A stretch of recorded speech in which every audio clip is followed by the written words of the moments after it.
Blessings. Welcome to today's Law Enforcement Daily Devotional.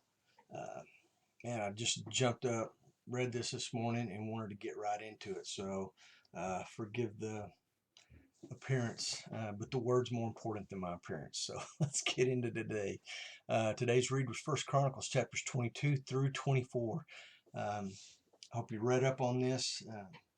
Today, if you did get up and read in on this, you're looking at list of the Levites and the fathers and the list of their children, and then you get into some of the duties of the priest and what their official charge was when they were at the temple, whether they were a gatekeeper or whether they were in charge of utensils and all these things. And for me, after we've been reading these stories of David and military conquest and all the drama that's going on with his family, you get to this couple of chapters where it's just a list, and for me, it was just like, oh, kind of not a letdown. God's word's never let down, but just kind of, man, there's not as much here, not what I expected. But after I got done, I just sat here for a second, thought about it, and what God did today in First Chronicles was He laid out the responsibilities for individuals and for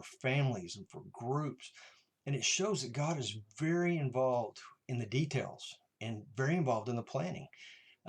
He doesn't want anything to be missed.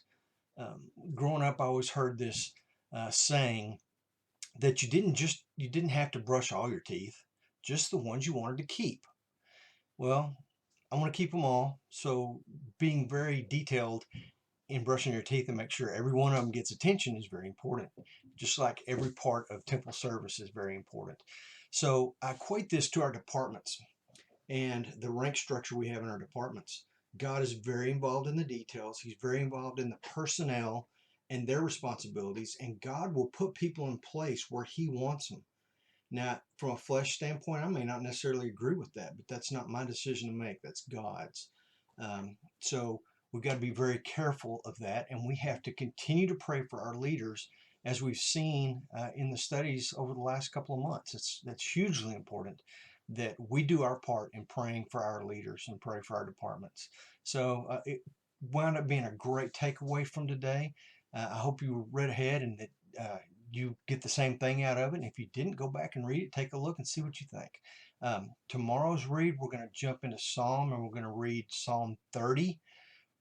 Come back to First Corinthians, and we're going to read Chronicles, not Corinthians. We're Old Testament, not New Testament. First Chronicles chapter 25 and 26. Look forward to seeing you tomorrow, and stay safe.